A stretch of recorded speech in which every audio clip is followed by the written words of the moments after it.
Okay, record. 3, 2, 1.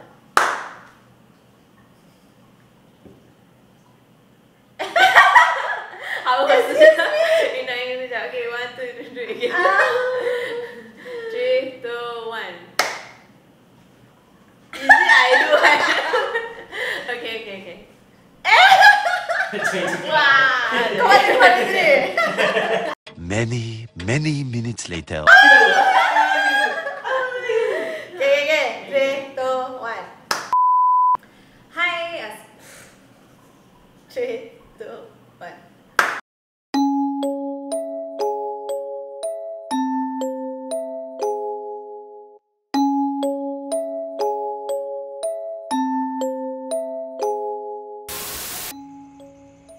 Naya?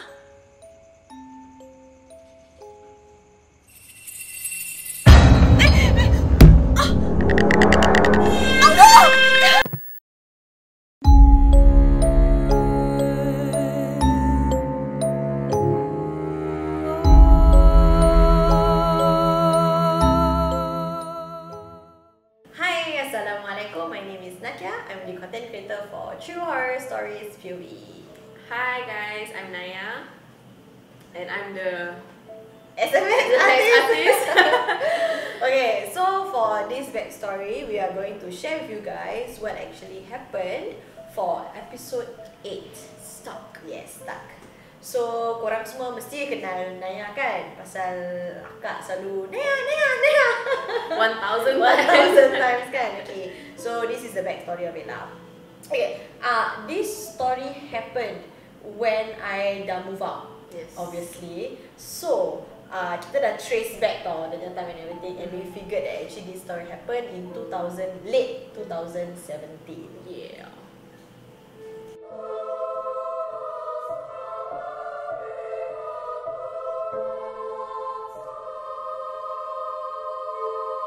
Okay, so that night, usually when I go visit my mom, I selalu balik siap, kan? Yes. So that night tu Naya, because I think my husband dia cakap dia main FIFA or maybe I really cannot remember specifically why I decided to stay late, extra late that particular night lah. Maybe because I miss dorang ke apa ke, miss my mom ke apa kan.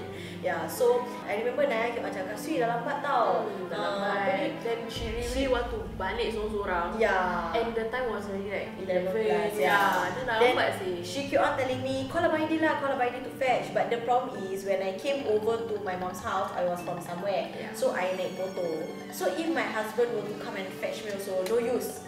Because I naik motor right, then my husband come and naik motor together, dua motor busy kan. So that's why I told her tak payah, tak nak susahkan my husband semua. So I'm just going to go home by myself. Paling-paling I'll just call him and fetch me from the Multi-Story car park ke apa. So this is the part where I dah nak keluar and everything, and dia ni bising-bising cakap jangan langsung kan, sampai dia clingy. Hey, I'm worried, okay?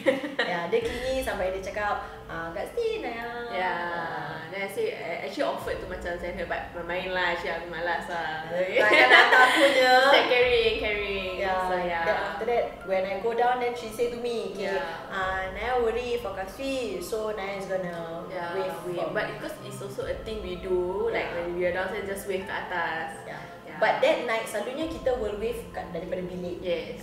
But that night, because she sent me to the door, then because she was worried and everything, the wave kat luar, which is dekat corridor lah. Yeah. Then, okay, Naya bilang lah. Yeah, so when she left the corridor, I promised her I will wave dari atas, and when she see me, I will call her and then wave, right? Yeah, so she don't feel macam scared lah. Takut ke apa. Yeah, so kira-kira that's my teman lah, yeah. Then after that, bila aku dah sampai, akak dah sampai bawah, I wave at her. That one was really her tau. Naya bilang lah. Yes. Kila takut. So yeah, then it was really me the first time. Then terus after I wave, then terus actually I terus masuk. I don't want to stay longer outside lah because it's kind of creepy at the corridor situ. So I just terus masuk dalam. Then a few minutes later, actually just 2-3 minutes, then she voice recorded me, Naya tolong ambil kunci then pass dekat lift kat bawah. Yeah. So actually my side pula, when I turun bawah, I check my bag dah sampai motor semua, I realise I didn't bring my keys. So call lah dia ni, voice record dia ni, cakap dengan dia, Naya tolong pas kat dia kunci. Because ni, and I didn't want to trouble her. Okay, dulu kita pernah terlupa kunci. And then dia campak daripada atas sampai ke bawah. Tak naik lift. Level berapa? All the way sampai bawah. And then kunci keychain pecah. You know, a lot of macam benda, obviously what? That's how lazy we Yeah, that's how lazy kita am. So that's why I told her, I said, okay Naya, I don't want you to throw my keys, nanti benda pecah apa kan. So I told her, I said, Naya, Kak Sti naik, we meet at the lift lobby. So kononnya meet me halfway lah gitu. Then, okay, for me, I message voice recorded her, then I immediately went up kan, naik lift and everything semua. And then just as the lift nak sampai dekat tingkat my house sana, at the lift window there, you guys know the lift window kan, I saw her tengah lari towards the tangga. Okay, so anyway, when all this thing happen, berlaku, dah over kan, I told her, I said, Naya, if only you come earlier to meet me past my key, we could have avoided all this. Tapi dia ni punya point pula. Once I got the voice note kan, then I cari the keys like for take about 1 to 2 minutes je. Which is about the same time as I walk from the bike to the lift tau. So macam bila I voice note her, dia dapat the message. Habis dia cari kunci, then the time dia tengah cari kunci tu, I was walking towards the lift, tengah nak naik atas lah. So macam kononnya same time. So by right kita should bertembung. Just nice tau by right. But that's why I thought asal dia ni lambat lah ni. Is it, you know, then dia lambat, that's why I thought all that thing happened to me lah. But her point of view is that dia dah cari kunci tu, dia terus then 2-3 minutes then baru keluar rumah, then ternampak Kak Sti tengah all breathy and out of breath, all. So I was like worried lah. Macam very worried. That's why she kept asking me, Kak Sti asal? Then at first dia ingatkan I naik tangga. Kak Sti asal okay, asal Kak Sti tak naik tangga, like asal Kak Sti tak naik lift, asal Kak Sti naik tangga, you know, she asked me this kind of thing. Then I just told her, no, dah jalan. And we went back to my mom's house. Okay, terus masuk. I didn't tell her what happened on the same night. I only told her a few months later even, because I didn't want to scare her lah. That time I don't stay there anymore. So macam I don't want to takutkan orang yang tinggal kat sana. Okay, so I'm very sure you guys know the story of stuck kan. So basically I saw her turun tangga and everything. I chased after her, and then thinking it was her because I dengar bunyi my keys. My keys I keep it inside a macam pouch lah. So bila dia shaky ada keychain correct. So boleh dengar tau that bunyi tau. So I really hear that thing and I was like, Naya, Kak Sti kat sini lah, Naya. So I keep calling her, and then when I was going down kan, tiba-tiba the kunci stop. So at that point of time, I thought she also stopped because macam maybe finally she heard me macam Kak Sti is there lah, so I stopped. But then that's where I suddenly bulu roma meremang. Okay, bulu roma meremang and I feel that something is not right. Tiba-tiba in the video korang dengar is bunyi kunci tau, very fast kan. But in reality what I heard was a very very loud gitu, macam very loud, not say nyamuk, screeching sound, correct, that make me turn automatically and I looked at the tangga punya lubang. And when I looked at the tangga punya lubang, I saw this black figure. In the video, our actor is Akif lah, but in reality benda tu was very big. Okay, benda tu was so big, macam badan dia macam gitu. And then dia tengah macam peeking at me lah, tengah gendap gitu, macam like besar gitu. So I was so shocked by the size of it because it was so big that I actually fell back and terhantuk. Okay, so when I fell back, I terhantuk and then I realised that actually bila dah terhentak, terbuka mata kan, nampak kan, benda tu terbang. Not say, I don't know if it's terbang or glide or tak tahu apa kan. Dia zoom very very fast, tiba-tiba dia just bertinggi kat depan mata. So and again in the video korang just nampak Akif dia macam gitu kecil kan, but in reality is besar. So dia besar tengah tinggi kat situ. Looking at me and in video gelap semua kan. But that point of time can see that benda tu was actually smiling. I don't know, I can feel that dia macam tengah, macam just so happy to see me gitu. Oh, then terus I ran. Okay, when I remember when I lari, okay, a lot of you guys ask me, rumah dia apa pasal dia punya tangga macam gitu? Tangga dia non-stop kan? Okay, so this is the part where I need to tell you, when I was going down the stairs, rumah kita tingkat lah berapa ni kan? Bila kita turun berapa kali, actually dia patut dah sampai bawah. Tapi tak sampai bawah. In the video kalau korang tengok, I was stuck.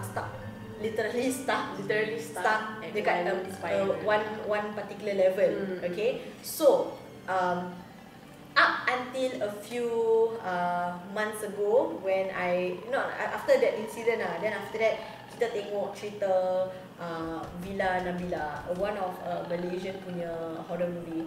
Then I saw this one footage tau, of this group of guys, dorang kat this rumah usang, an old house. Habis diorang keep on walking in circles tau. Tapi pada pendapat diorang actually jalan jauh.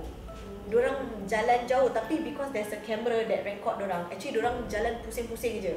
But diorang rasa diorang jalan jauh, macam diorang jalan-jalan tapi tak sampai-sampai. Oh, diorang stuck in a loop. Stuck in a loop, correct. So when this thing happened to me, I asked my mom lah, dah habis everything semua kan. I tell my mom, Mami, actually it really feel, you know, that macam I was going down the tangga non-stop tau. So I think if let's say we can get a footage from HDB, tapi I don't think HDB tak ada tangga, tak ada kamera. If let's say ada kamera kan, I think the camera if dapat capture, it will look like that, you know. It will look like I'm actually going naik turun tangga banyak kali. Because I remember bila tengah pusing turun tangga tu, after that when I finally reach the 4th floor, penat gila. I was macam lari 2.4 gitu. Macam non-stop, rabak gila. So that's why I was thinking, if let's say I really just turun normal, obviously kita pernah turun tangga lari tu, it's not that tiring. This one is penat gila. It's very penat lah. It's macam as if I lari marathon naik turun tangga gitu. So my mom cakap, I suspect benda tu tutup mata, like not really close your eyes, but dia blind your eyes to a point where it makes you feel like you're going down, but actually you go down and then you go up lagi. But tak sengaja, tak perasan.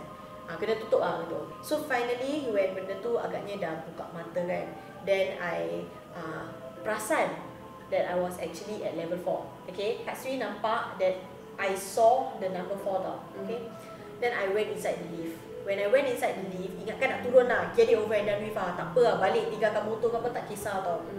And then I picit lift kan, pintu lift tak ada tutup. And this has happened to not only us, even my siblings and my dad.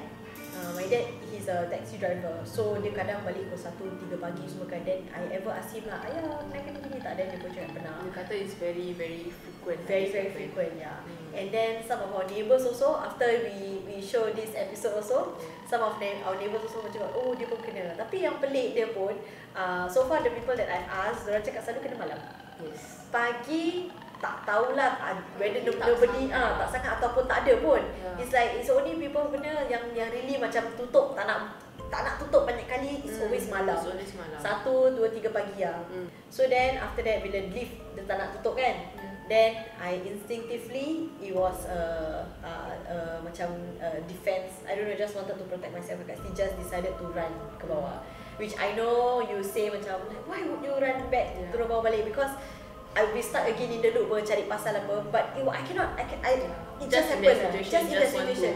Get away. Yeah, get away. So I ran down, and when I ran down, terus nasib baik I managed to stop because betul-betul just a few steps away from me, I nampak the same thing, and dia tengah I don't know whether dia tengah diri, dia tengah nyangkung. I really cannot tell because benda tu besar.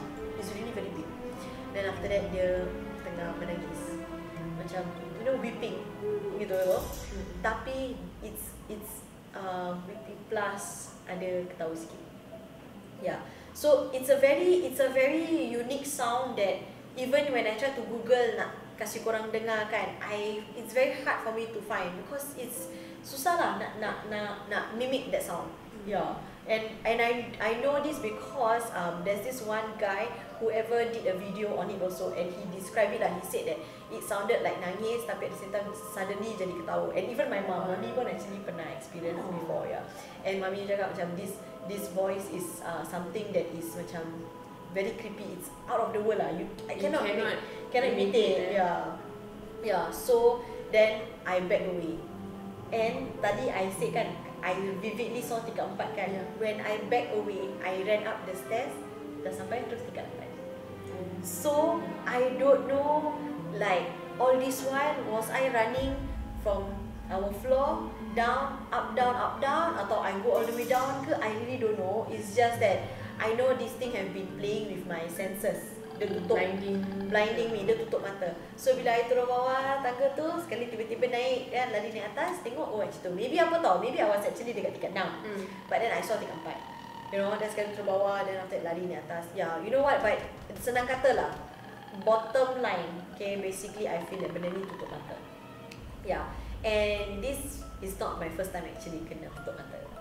Yes, okay. It's not your first time. It's not my first time. So, lagi satu, it's we are not able to do the other story yet because it requires a school. You know a story kan? I think I know. Yeah. So that one it's one of my other encounters whereby I was kena tutup mata, or what actually, okay, another version orang bilang aside from tutup mata is actually termasuk alam lain. Yeah. So for me, I choose to believe is tutup mata lah, because masuk alam lain seram. It's like, I don't know if I can come back or not. Yeah, so macam I will start doubting myself. So I choose to believe that I was tertutup mata lah. So macam I would see it macam gini, tapi actually it's a bilik, it's benda lain. Yeah. So but my other encounter, the first one that happened when I was in secondary school, that one I really cannot tell whether it's tutup mata or alam lain. That one I really cannot tell. But I hope that I can actually do that story one time for you guys lah. Okay? Inshallah. Okay, anyway, side note, after this video, I'm going to show you actually exclusive photos of what I captured when we just moved into that house. Okay, so a lot of you guys korang tanya macam like how do you know benda ni ikut you kau benda semua kan, like how early can you see? So basically I can see since young, cuma I started rasa macam ada benda ikut, and especially this black thing, ever since I started moving into rumah ni lah. And then I have photos to prove that this entities are actually macam been here for a while. Been here for a while and have been flocking around me. Because in the photo I'm going to show after this video, kalau korang boleh spot, actually ada 2. Yeah, actually she thought there was only one. There's only But one. then when kita tengok balik, actually there's Yeah, ada 2. So and that was also the period where I just had macam puberty lah, tengah puberty, tengah baru start head and everything kan. So not sure whether because of that benda tu lagi attracted ke, lagi apa ke tak tahu kan. But yeah, anyway, that is it for episode backstory. And I feel that the benda yang I saw for this episode kan is the thing that has been following me throughout. Yeah, that is, benda ni is what me and my other sister actually called B. That's our code word. Because if ramai orang tanya, do you always see the kakak atau gula-gula ke apa kan? And then I said, yeah, I see that. But another thing that I see is also this black figure. But we cannot put a name to it because tak ramai orang cakap. Orang selalu cakap black figure je pun, orang tak tahu benda kan. So it's actually that thing that you guys see in episode 8. So episode 8 punya benda tu I see banyak kali lah. It's one of my top 3 yang saya nampak. Saya nampak, yeah. So yeah, anyway, itu sahaja for this episode of Backstory. She just got to know, by the way guys, that's why muka dia pendek. I penakut by the way. Yeah. Okay, anyway, hope you guys enjoy this episode of the Backstory and stay tuned to watch to see the photos that I will be putting in after these videos. If you like this content, do like and subscribe to our channel, and thank you so much for those who have done so. Thank you so much. Alhamdulillah. Yeah, thank you so much. Really appreciate it. And tu je lah. Till then, next time, inshallah.